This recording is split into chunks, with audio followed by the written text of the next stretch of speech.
दोस्तों नमस्कार, welcome back to my channel.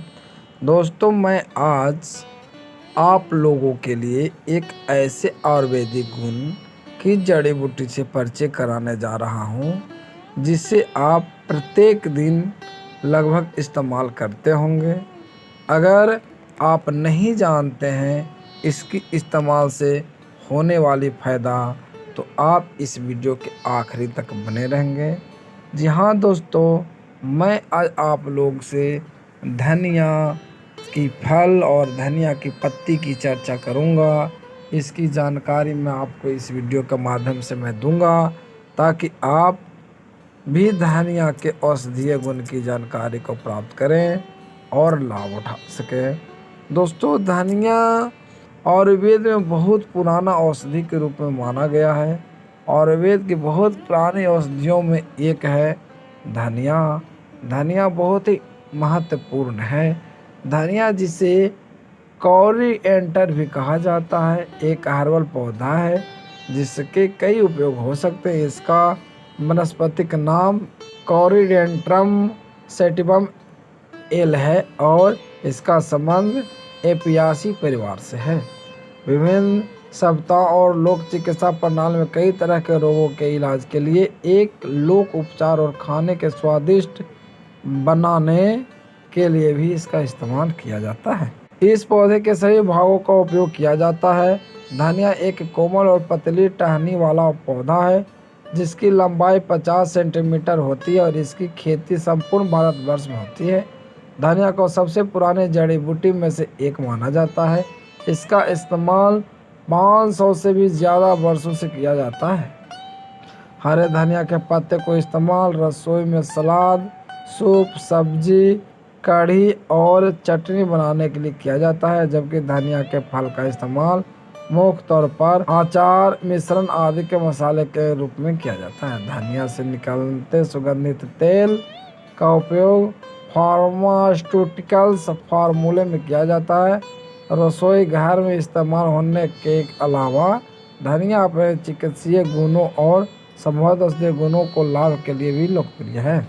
इस सुगंधित तेल में कीटोन्स, अल्कोहल और एस्टर जैसे पिनिन, ग्रानिक एसिडेंट्स, टर्मिनल और कपूर भी होता है। 100 ग्राम धनिया में पाए जाने वाले पोषक तत्वों को बारे में आपको आगे बताने जा रहा हूँ, तो वीडियो के आखिरी तक आप बने रहें। पानी में 92.2 ग्राम ऊर्जा होते हैं। 23 किलो कैलोरी, 95 केजी कार्बोहाइड्रेट अंतर से होते हैं। 3.67 ग्राम वसा हो गया आपको, 0.52 ग्राम शुगर हो गया, 0.87 ग्राम कुल dietary fibre, 2.8 gram iron, 1.77 milligram calcium, 67 milligram magnesium, 26 milligram potassium, 521 milligram phosphorus, 48 milligram copper, 0.225 milligram selenium, 0.9 microgram zinc, 0.5 milligram manganese, 0.426 milligram sodium, 46 milligram vitamin C, 27 milligram riboflavin, 0.162 milligram pantothenic acid, 0.57 milligram folate, 62 microgram thiamine, 0.067 milligram niacin, 1.11 milligram vitamin B6, 0.149 milligram होता है। धनिया के सभी हिस्सों से अलग अलग संभावित उपयोग होते हैं और दुनिया भर में इसका इस्तेमाल पारंपरिक तौर पर किया जाता है। धनिया अपने निम्नलिखित गुणों के लिए जाना जाता है। एक एंटीबायोटिक घटक के रूप में काम कर सकता है। इसमें रोगाणुरोधक के गुण हो सकते हैं, एंजाइयोलेटिक हो सकते हैं, एक एंटी डिप्रेसेंट हो सकता है, इसमें एंटी कवल्सिव क्षमता हो सकती है, या एक डायूरोटिक हो सकता है, इसमें एंटी हाइपरटेंसिव एक्टिविटी हो सकती है, यह एंटीऑक्सीडेंट हो सकता है। यह एक शक्तिशाली एंटी डिस्लिमेंडेमिक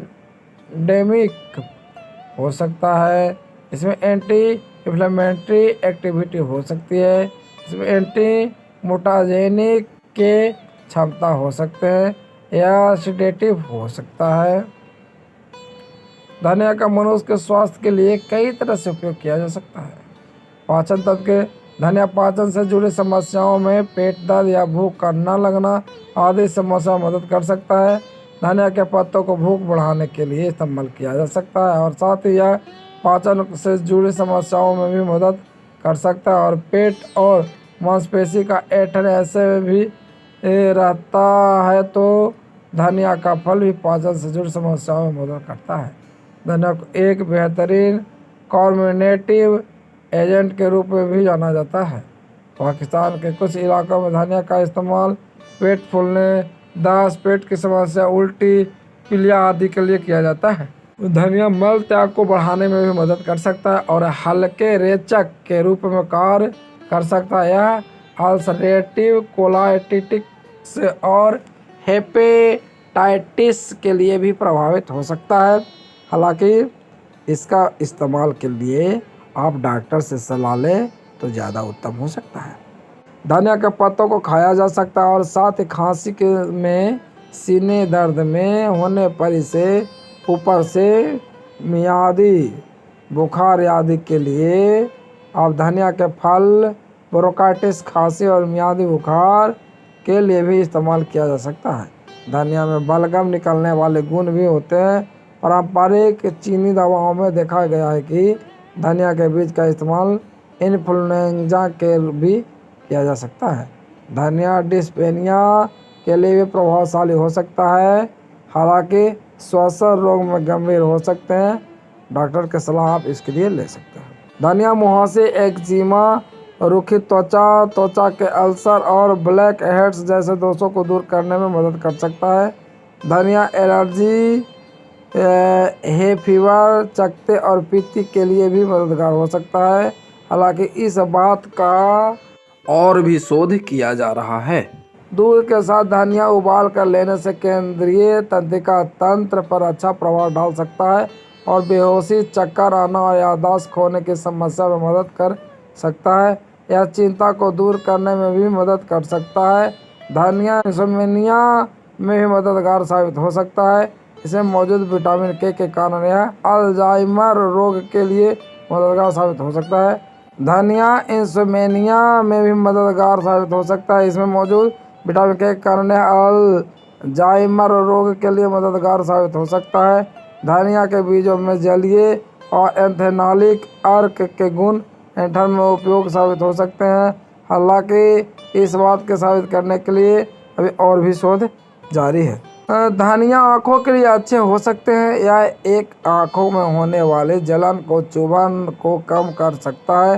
धनिया में मौजूद एंटीऑक्सीडेंट में आँखों की बीमारी को कम करने की क्षमता होती है। हालांकि आँखों की समस्याओं उचित निदान के लिए आप डॉक्टर से परामर्श ले सकते हैं। धनिया के बीज से निकाले गए सुगंधित तेल में कैंडिडा अल्बिकस को नियंत्रित करने के लिए एंटी फंगल गुण हो सकते हैं। सुगंधित तेल और धनिया के पत्तियों में मौजूद जलीय अर्क बैक्टीरिया के ग्राम पॉजिटिव समूह जैसे स्टेफिलोकोकस आयरियस, बैसिलस एएसपी और ग्राम नेगेटिव बैक्टीरिया जैसे एक्सेरचिया कोली, साल्मोनेला टाइफी, प्रोटिस मिराबिलियस आदि में प्रभाव को कम कर सकता है।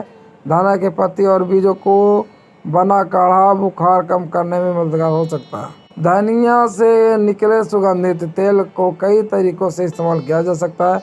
खाद्य पदार्थों में प्रिजर्वेटिव और स्वाद बढ़ाने वाले घटक के रूप में, दवाओं के रूप में भी तो आप प्रयोग कर ही सकते हैं।